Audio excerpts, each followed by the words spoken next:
పాలమూరు రంగారెడ్డి ప్రాజెక్టును ఆగం చేసిన ఘనత బీఆర్ఎస్ పార్టీదన్నారు షాద్నగర్ కాంగ్రెస్ ఎమ్మెల్యే వీరపల్లి శంకర్.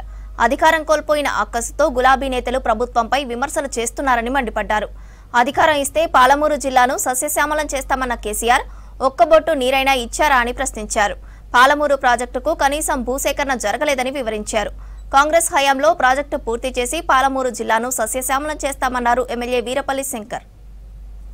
మీరు కొడంగల్కు నారాయణపేట తీసుకుపోతారో దాని ఎక్స్టెన్షన్ లక్ష్మీదేవపల్లి కూడా ఇడికెళ్ళి వేస్తే చాలా తక్కువ ఖర్చుతోని తక్కువ ల్యాండ్ అక్వేషన్తో కూడా అయిపోతుందని కూడా చెప్పడం లేదు.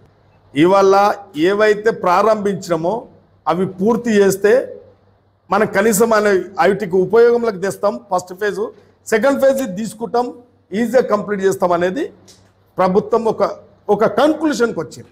అంటే ఇవాళ 20-30 అవి ఎట్లయినా ఖర్చు పెట్టాలి.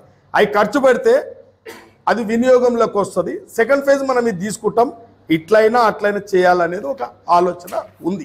అన్ని లిఫ్టులు చేసుకుంటూ వచ్చినాకనే మీరు కూడా అర్థం చేసుకోండి.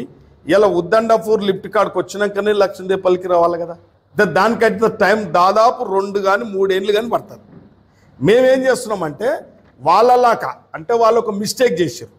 ల్యాండ్ అక్వేషన్ చేయలే. వాళ్ళు ల్యాండ్ అక్వేషన్ చేయకుండానే రిజర్వ్ వాళ్ళు స్టార్ట్ చేశారు. ఎందుకు మాట్లాడతారు? అధికారంలో ఉంటే ఒక మాట, అధికారం లేక ఒక మాట. మీ మాటలు నమ్మడానికి ఎవ్వరు సిద్ధంగా లేరు.